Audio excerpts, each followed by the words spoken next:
took over the program in 2007-8, and we had an alum of the school, a man named Larry Kramer, I sat down with, and we sort of figured out what this would do. And he had written a book, and in it he said, every company is a media company. So that's the intent. The reason the students go on to work in Wall Street or for Google or for traditional media agencies or media companies like Condé Nast is because every company that has a website has a communications infrastructure that can reach millions of people. So you need the expertise to be able to do that. That's the outcome. Where are people communicating? Where are they getting paid well to communicate? That's where the students can go. Okay. It's a pretty technical program. Believe it or not, I take people through linear algebra because that's how Google figures out what text is about. But it's a point of pride that everybody graduates. Okay. So, computational journalism. There are some stories that are really complex. Right, I'll give you an example. Let's start with a question. A few years ago, a family died in an automobile accident in a minivan. Semi hit them. So it leads to some questions. The answer isn't simple. In the winter, one stretch of road is more dangerous than another stretch during prom season. Right? So it turns out there are some stories that can't be told in a paragraph, or in a few column inches, or in an hour. What you have to do is create something that pulls national level data into an interface that allows a concerned parent or someone planning a trip to ask, what's the most dangerous stretch of road? And get a story built real time for them.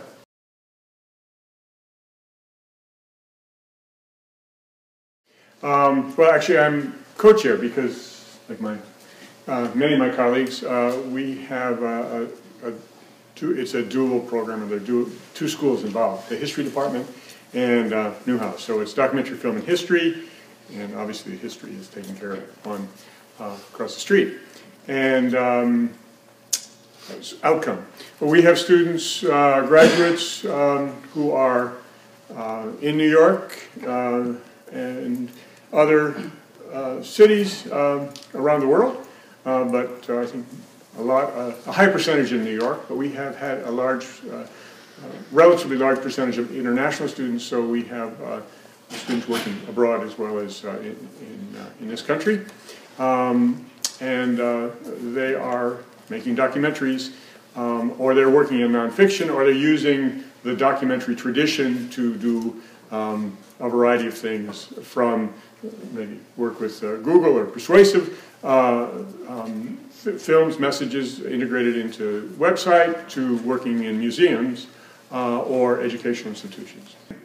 About the film, it's called Garwin, and Garwin is Richard Garwin, a man who has been science advisor to every president since Eisenhower, who at 23, a student of Enrico Fermi, who your parents may know, I don't know, Enrico Fermi, do anything to any of you? Manhattan Project. The Manhattan Project, Nobel Prize winner, you know, those at the Manhattan Project who came from Europe, and you get 6 points for knowing. Anyway, Richard Garwin was a 23-year-old student of this heavy hitter, and Edward Teller had designed the H-bomb, and Richard Garwin took the design and made it work. And so he brought us, he was part of the group that brought us the H-bomb and brought us something we all have in our pockets, the touchscreen.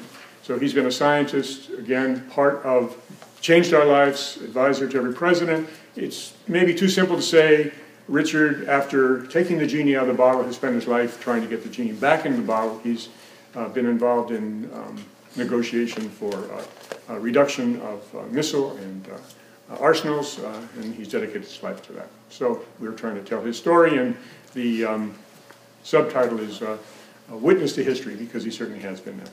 So if you come, you'll meet Richard Garwin. So tell them where it's going to be. You know what? I can tell you where it is, but probably I have names, and you can Martha can give me names, and I'll send you an invite. It's in Chelsea, at a theater in Chelsea, for those of you who are from Manhattan, at SVA Theater. But we can send it out to you. and look forward to seeing you.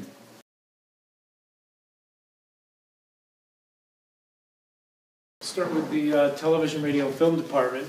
Outcomes include people who want to be directors, producers, screenwriters, media executives, editors, designers, agents, people involved in the major entertainment media market. Am I out of your view, Martha? Sorry.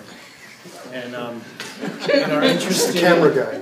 Interested in the study of entertainment. As there is not one single outcome, there is not one single approach in this program. This is a very flexible program that's designed to create opportunities that are customized based on your interests. If you want to be an executive, you might take this group of courses. A screenwriter, this group of courses. So it's a large milieu of different entertainment-oriented subject matters that are customized by you in line with an advisor, an academic advisor. And that's what the television, radio, film department is. It's a lot of time spent at the very beginning helping you figure out what path you're interested in. And boot camp helps with that. The other program, the media and education program, a brand new program, joint program between Newhouse School and the School of Education. We worked with an internationally renowned figure in media and education who wrote a manifesto about media education, which we followed in our program. Let me read a bit of this to you just so you have a sense of what it's about. David Buckingham writes, "The proliferation of media technologies, the commercialization and globalization of media markets, the fragmentation of mass audiences and the rise of interactivity are all fundamentally changing young people's everyday social experiences. In this context, it is hard to imagine a more imperative issue for education to address." And if you survey the field of education, you'll find it does not adequately address this, but this program was designed to take a leading role in doing that. On the media side, we are in an active role. We take a more active involvement in media storytelling. It's not a theoretical media experience. It's more of a practical one, immersing you in the experiences of storytelling. And on the educational side, it's about the cultural foundations and issues in education coming together in a degree that helps prepare people to be teachers, scholars, development experts in international circles, and this is a program we're all very excited about in partnership with the School of Education.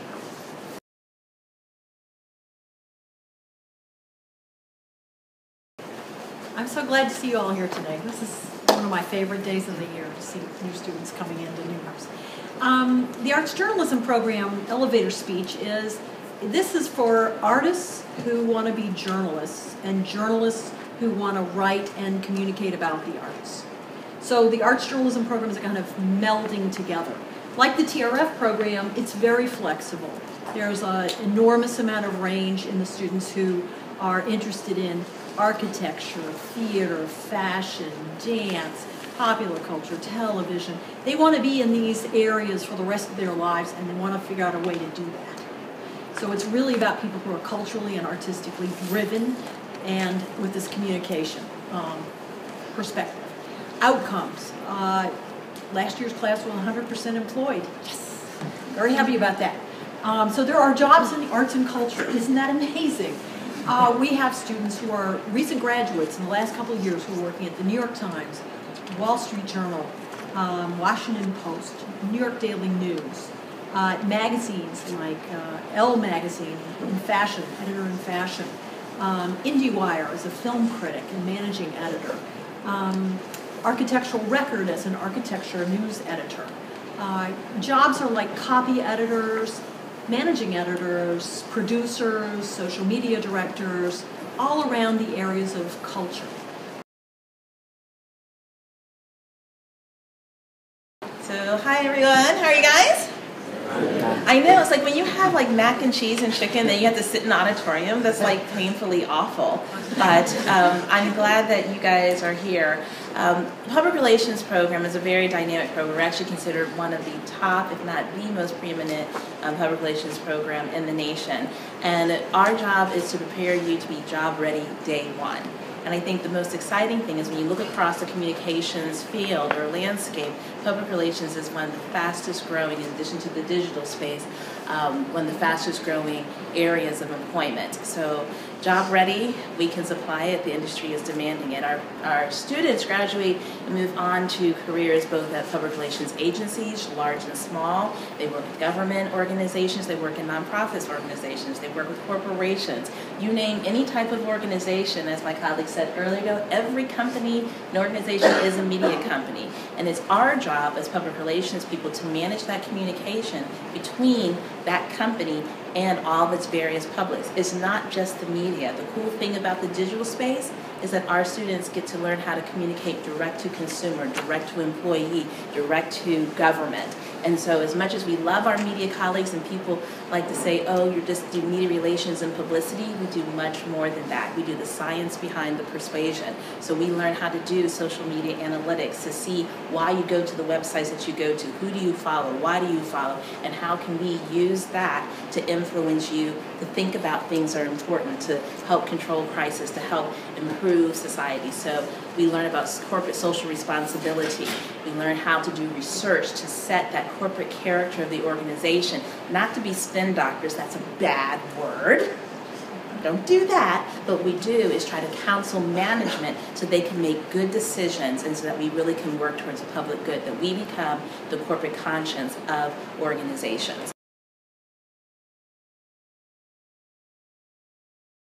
You know how some people want to travel to every state in the union before they're done? James's goal is to have every CEO of every advertising agency visit the Newhouse school before he finishes his career. Is that not correct? Over the years, I have been asked by many students, many prospective students. They asked the question. One of the questions was, "I'm not an advertising major in my own undergraduate.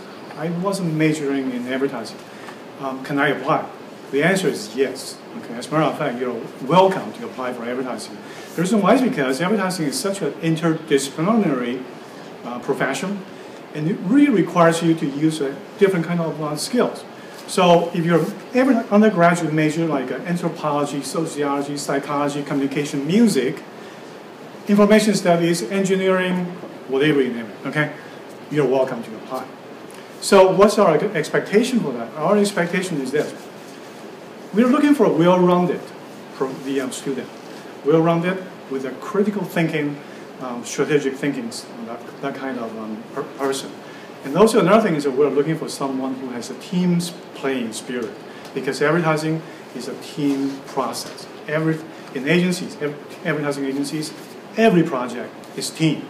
Okay, nothing is in terms of isolated involvement. Everything is team. So we're looking for that kind of talents, that kind of students to join us. So those, just want to give you some background information. By June 30th, 2016, every advertising graduate, you should have 7 portfolios. Okay, 7 portfolios. I'm not bluffing because we're preparing students to be project-driven, that kind of skills. So the project-driven, specifically, advertisers give us clients, give us the assignments, including in the past, Ford, 3 years in a row, Ford, automobile, Chobani, Holiday Inn, Scott, the Miracle Grow, the Truth campaign, okay, the anti-smoking campaign. The list is on and on. Every year we have about at least 5 or 6 advertisers or agencies that give us the clients, and we use the projects for the courses, the assignments. And so by the end of the year, you're going to have a pretty comprehensive portfolio for media planning position, for digital branding position, for research insight position, for account management position, whatever you name it. You should have something there to showcase in front of interviewers. That's our goal, okay? And then every student ought to have it. So typically we can make it. We have agreement with 3 top digital agencies. They come over here to give workshops. We send our students to the agencies to attend their workshops, and they routinely hire our students. In terms of the professional outcome, I just use one phrase to describe it. Madison Avenue is our backyard. That's it. So as our alumni, and as our current students in terms of this program. So I'm going to give more information during the advertising session. So welcome you to be here. Thank you. Thank you, Jim.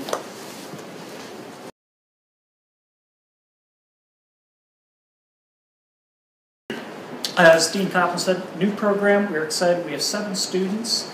Reflecting on what Professor Tsao just said, we look for people from broad backgrounds. People take audio, art, so do I have to read music? Of the 7 people we've got coming in, they're from all over the world. Some came from a conservatory music trained background. One has dual business degrees, another one visual journalism, psychology, another communications. We're pretty broad. Another one public policy, so go figure on that one. It's very customizable. It's a small program, it's intimate, and we are very, very well connected to the industry. The audio arts program grows out of a highly successful undergraduate program with our sister school, Visual Performing Arts, called the Bandier program, which if you check recent issues of Billboard magazine is one of the top programs in the country with a 90% placement rate out of graduation. Outcomes, what you can expect to do. You can choose from 4 tracks with us: music industry, sound recording and recording arts, sound production recording arts, radio horizons, and I don't mean transistor radios that your grandmother listens to, but your phone and everything in between. And music video, huge part of the industry. So types of jobs that our folks likely to find themselves in: artist manager, working for an arts organization, booking agent, branding, sponsorship, strategic marketing executive, business manager, concert promoter, music attorney, do need a law degree for that one, music merchandiser, music producer, music publications, traditional new media, music publisher, music supervision for film, television, new media entrepreneur, record executive, ticketing executive, venue manager, audio recording in terms of studio management, audio mastering, live sound design, live sound mixing, sound for picture. George Lucas said sound is 50% of the motion picture experience. So very tuned into that in our sort of parent department, television, radio, and film. Within radio, there's mobile application design, new technologies, with folks like Pandora, Spotify, Shazam. Streaming audio, terrestrial, and music video, you can do live concert. So it's a pretty broad spectrum from business to production. So come talk to us afterwards.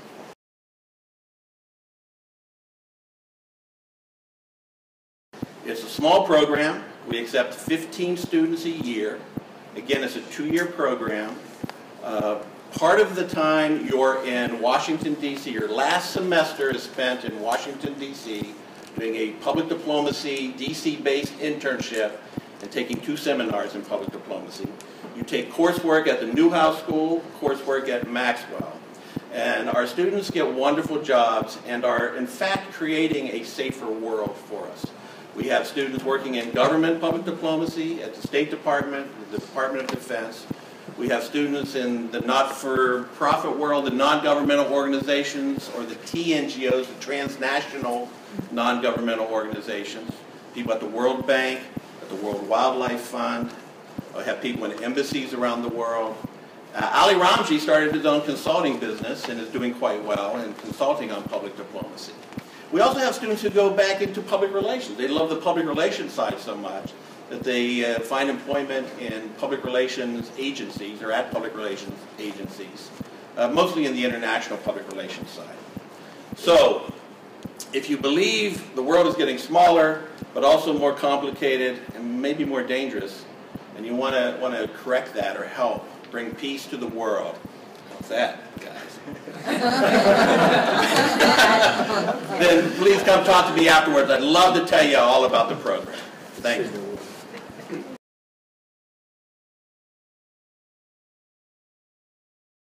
So yeah, walking in, I was walking in with Melissa Chessher, who's the chair of the magazine department. I said, the one person I don't want to have to follow is Dennis Kinsey. I mean, how do you follow the diplomat pitching world peace, right? My department is the Multimedia Photography and Design program. And so it houses the photography program, but the term photography now is a little bit of a misnomer in that you can't really just be a photographer. You are a visual storyteller, and you use the lens as a way to communicate your story. You look at the world through a lens, whether you're working with a still camera, an HDSLR camera, or a video camera. You're telling visual stories, and you have a passion about looking at the world, again, through the lens. Our program's a small program, so it's more like a family, but they're really connected all around the world. We produce work in a variety of mediums, and so hence the term multimedia that is often used, because basically you're pulling whatever you need to tell the story. You use that medium to communicate.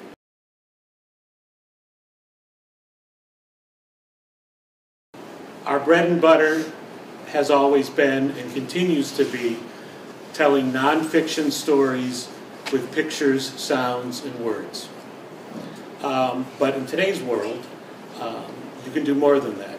You can tell stories on the web, you can tell stories through mobile distribution, you can tell stories a lot of different ways, and in fact our industry requires you to do all those different things as a journalist.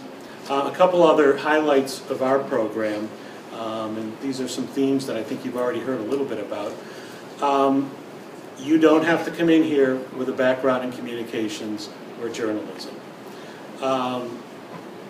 In about a year, a little over a year, we can train you to be job ready day one, to walk into a TV station or radio station as a reporter, as a producer working behind the scenes, or in various other areas of news content creation.